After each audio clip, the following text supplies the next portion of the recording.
सुबह सुबह अचानक रिहायशी इलाके में एक विमान आकर गिरा। देखते ही देखते पूरे इलाके में आग की तेज लपटें उठने लगी। घर जल गए, विमान में बैठे कई यात्री जिंदा जल गए, जबकि जिनके घरों पर आग लगी उनमें से भी कुछ घायल हैं। अमेरिका में सैन डिएगो में विमान हादसा हुआ है।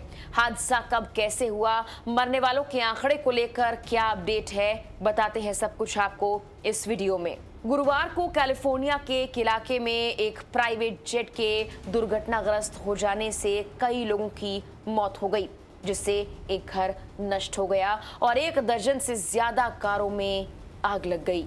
सैन डिएगो में अमेरिकी सेना के सबसे बड़े आवासीय इलाके में सेना 550 विमान जमीन पर जा गिरा। जलते हुए जेट से ईंधन निकलने लगा, जिससे कम से कम 10 घर आग और मलबे की चपेट में आ गए और सड़क के दोनों ओर खड़े वाहनों में आग लगती गई।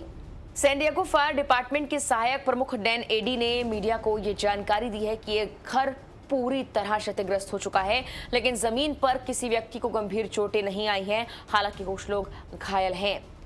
अमेरिकी संघीय विमानन प्रशासन के बयान के मुताबिक विमान में 6 लोग सवार थे। मरने वालों में साउंड टैलेंट ग्रुप के सह संस्थापक डेव शापिरो और 2 कर्मचारी शामिल हैं। हालांकि मरने वालों को लेकर पुख्ता आंकड़ा भी सामने नहीं आया है। साउंड टैलेंट ग्रुप ने अमेरिकी पॉप बैंड हैंसन, अमेरिकी गायिका गीतकार वेनेसा कार्ल्टन और कनाडाई रॉक ग्रुप सम 41 सहित कई कलाकारों का प्रतिनिधित्व किया है। हादसे में 2 या उससे ज्यादा लोगों के मरने की बात सामने आ रही है। 8 लोगों को मामूली चोटें आई हैं और कई घर नष्ट हो गए हैं और एक घर पूरी तरह से खत्म हो चुका है। पुलिस का कहना है कि मर्फी कैनियन क्षेत्र से लगभग 100 लोगों को उस वक्त निकाला गया और सुरक्षित जगह पर पहुंचाया गया जब यह हादसा हुआ। एक महिला यास्मीन सियरा ने मीडिया को बताया कि कैसे उन्होंने अपने पड़ोसियों को आधी रात को उनके जलते हुए घर से बाहर निकलने में मदद की, जब वो अचानक जाग गई। उन्हें लगा कि जैसे कोई भूकंप आया है। लगभग 3 बजे के बाद का ये वक्त होगा। सुबह होने वाली थी, लेकिन उससे पहले ही उन्होंने बताया कि ऐसा लग रहा था कि सभी घरों में आग लग गई और आग की लपटें उठ रही थी। धुआं ही धुआं हर जगह वो देख सकती थी। उनका कहना था कि ऐसा लग रहा था पेड़ों में भी आग लग चुकी है और ये आग बढ़ती जाएगी। कुछ ही देर बाद उसने अपने पड़ोसियों की चीखें सुनी, जो अपने पीछे के बागीचे में फंसे हुए थे। 35 वर्षीय सियरा ने कहा कि मैंने और मेरे बेटे ने सीढ़ी पकड़ ली। हम अपने ट्रैम्पोलिन पर कूद गए और हमने जितना संभव हो सका उछलने की कोशिश की ताकि सीढ़ी को नीचे गिरा सके और वो जो पड़ोसी हैं वो सीढ़ी पर चढ़कर अपनी जान बचा सके और हम इसमें कामयाब हुए, वो बच गए।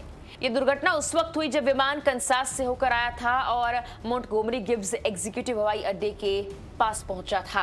हादसे के दौरान क्या हुआ था ये पूरी तरह भी साफ नहीं हो पाया, लेकिन फायर डिपार्टमेंट के एडी ने कहा कि ऐसा लग रहा है कि पास की बिजली की लाइन भी टूट गई थी और काफी कोहरा था। संघीय विमानन प्रशासन के अनुसार विमान सुबह लगभग 3:45 पर मर्फी कैनियन क्षेत्र में दुर्घटनाग्रस्त हुआ था। जानकारी के लिए बता दें कि इस इलाके में अधिकतर सैन्य आवास हैं। सैन डिएगो में अमेरिकी नौसेना की सुविधाएं, मरीन कॉर्प्स के अड्डे और तटरक्षक स्टेशन भी हैं। इस हादसे से पहले अगर जनवरी के हादसे की बात की जाए तो वॉशिंगटन के ऊपर एक यात्री विमान और एक सैन्य हेलीकॉप्टर के बीच हवा में टक्कर हुई थी। ऐसा ही एक और हादसा हुआ था जब इसी महीने 2 लोगों की मौत हो गई थी, जब उनका छोटा विमान लॉस एंजलिस के उत्तर पश्चिम में एक आवासीय इलाके में दुर्घटनाग्रस्त हो गया था।